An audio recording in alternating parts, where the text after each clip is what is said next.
ମୁଁ ଜଣକୁ ଜାଣିଥିଲି ଯାହାର ଆଖି ଦୁଇଟି ଖରା ଖରା ଥିଲା।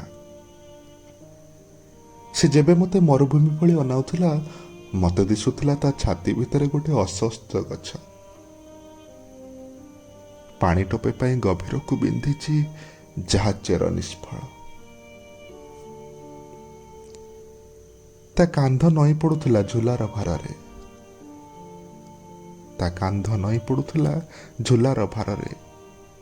ଝୁଲା ଭିତରେ ଗୋଟେ ଗୋଲ୍ଡ ମେଡାଲ ଆଉ ତିସ୍ତା ସାର୍ଟିଫିକେଟ।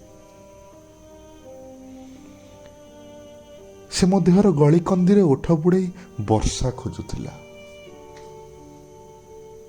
ତା ଶୀର୍ଣ୍ଣ ଦେହ ମୋ ଦେହ ଉପରେ ଅଜାଡ଼ି ଦେଇ ଫିସ୍ ଫିସ୍ ପଚାରୁଥିଲା, ଚାକିରି ଖଣ୍ଡେ କେମିତି ମିଳିବ କହିଲ? କୋଉଠି? ମୁଁ ତା ଶରୀର ଭାର ସମ୍ଭାଳି ଓଠ ଚାପି ନିଶବ୍ଦ ଚିତ୍କାର କରୁଥିଲି। ତା ପାଇଁ ଦାସତ୍ୱ ନୁହଁରେ, ଶୃଙ୍ଖଳ ନୁହଁ।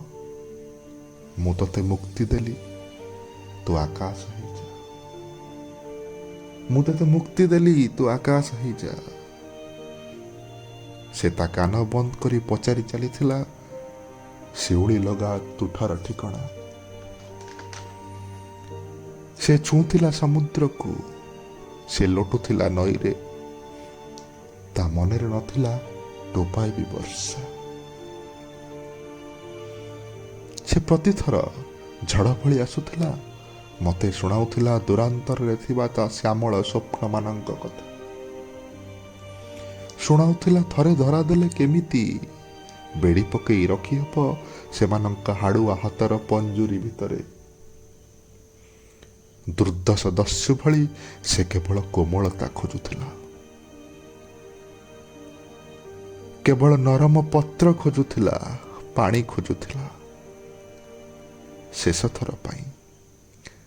ଶେଷଥର ପାଇଁ ହଜିଯିବା ଆଗରୁ ସେ ମୋତେ ତା ନାଁ କହିଲା। ତା ନାଁ ଥିଲା ମେଘ।